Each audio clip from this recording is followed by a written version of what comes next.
சேக்கிழாரை பெரிய புராணம் பாடச் சொல்லி அனபாய சோழன் உத்தரவிடுகிறான்.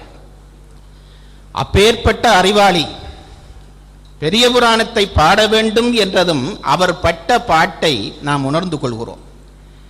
எங்கே தொடங்குவது என்று தெரியாமல் திகைத்து நின்ற சேக்கிழாருக்கு உலகெல்லாம் என்று சிவபெருமானே அடியெடுத்து கொடுத்த பிறகுதான் அந்த நூல் பிறந்தது என்று சொல்கிறார்கள். இன்றைக்கு எனக்கு யார் அடியெடுத்து கொடுப்பார்கள் என்ற அந்த அச்சத்தோடு நான் என்னுடைய பேச்சை ஆரம்பிக்கப் போகிறேன். ஞானசம்பந்தருடைய ஒரு தேவாரம் எனக்கு ஞாபகத்துக்கு வருகிறது. அது இறைவணக்கமாகவும் இருக்கட்டுமே என்று நினைத்து அதை சொல்லத் தொடங்குகிறேன். திருவாரூருக்கு ஞானசம்பந்தர் போகிறார். இந்த சபை பொருத்தத்தை சொல்வதற்காக இந்த தேவாரத்தை சொல்லப் போகிறேன்.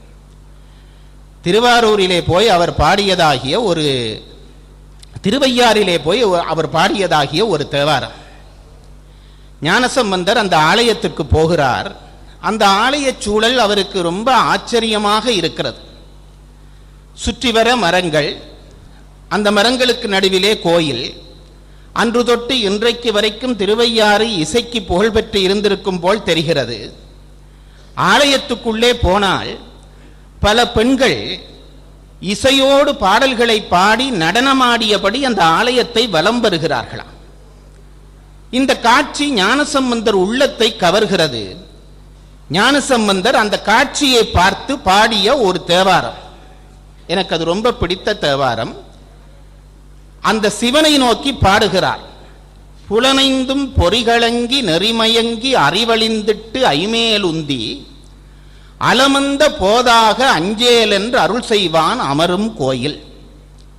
5 புலன்களும் நான் நான் நான் என்கின்ற உணர்ச்சியை நமக்கு அன்றாடம் தந்து ஆணவத்துக்குள்ளே நம்மை அகப்படுத்தி வைக்கிறதாகிய 5 புலன்களும் முதுமை காரணமாக இனி எம்மால் முடியாது என்று நிலை கலங்கி எந்த புலன் எந்த பொறியிலே இருக்கிறது என்று தெரியாமல் மயங்கி இருக்கக்கூடிய ஒரு சூழ்நிலையிலே உயிர் பிரிய போகிறது.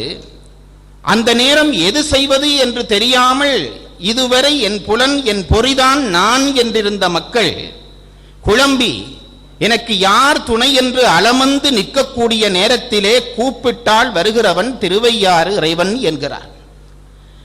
புலனைந்தும் பொறிகளங்கி நெறிமயங்கி அறிவழிந்திட்டு ஐமேலுந்தி அலமந்த போதாக அஞ்சேல் என்று அருள் செய்வான் அமரும் கோயில். இதெல்லாம் நான் சொல்ல வந்த பகுதி. அடுத்த பகுதி தான் நான் சொல்ல வருகிறேன். அவர் அந்த கோயில் இயற்கை சிறப்பை பாடுவதற்கு சொல்லுகிறார். வலம் வந்த மடவார்கள் நடமாட, அழகான இளம்பெண்கள் எல்லாம் அந்த ஆலயத்தை சுற்றி வந்து நடனமாடுகிறார்களாம். எந்த கலையையும் இறைவனுக்கு சமர்ப்பிப்பது என்பது தமிழர்களுடைய ஒரு பண்பாடு.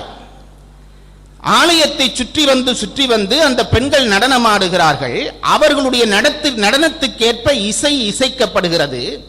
அந்த இசைக்கு ஏற்ப முழவு அதிர்கிறது. வலம் வந்த மடவார்கள் நடமாட முழவு அதிர இப்பொழுதுதான் ஞானசம்பந்தர் ஒரு கவிஞராக மாறுகிறார். பக்தராக இருக்கிற ஞானசம்பந்தர் ஒரு கவிஞனாக மாறுகிறார். இவ்வளவும் நாங்கள் பார்க்கக்கூடிய ஒன்றுதான்.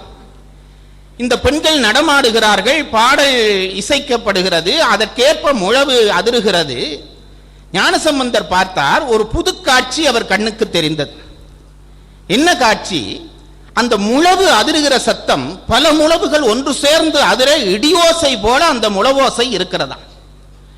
அந்த இடியோசை கோயிலை தாண்டி வெளியிலே வந்து எல்லார் காதுகளிலும் விழுகிறது.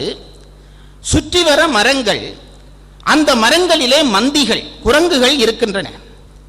இந்த குரங்குகளிலே சில இந்த ஓசை இடி ஓசை போன்ற முழவோசை காதில் விழுந்தவுடன் அது முழவோசை என்று தெரிந்து கொள்ளாமல் இடி முழங்குகிறது போல் இருக்கிறது, ஒருவேளை மழை வருமோ என்று அஞ்சி மேகம் வந்திருக்கிறதா மழை பெய்ய போகிறதா என்று பார்ப்பதற்காக மரத்தினுடைய உச்சி கிளையிலே ஏறி நின்று அண்ணாந்து பார்த்தன என்று பாடலை முடிக்கிறார் ஞானசம்பந்தர். புலனைந்தும் பொறிகளங்கி நெறிமயங்கி அறிவழிந்திட்டு ஐமேலுந்தி அலமந்த போதாக அஞ்சேல் என்று அருள் செய்வான் அமரும் கோயில். பலம் வந்த மடவார்கள் நடமாட முழவதிர மழை என்று அஞ்சி சிலமந்தி அலமந்து மரமேறி முகில் பார்க்கும் திருவையாரே.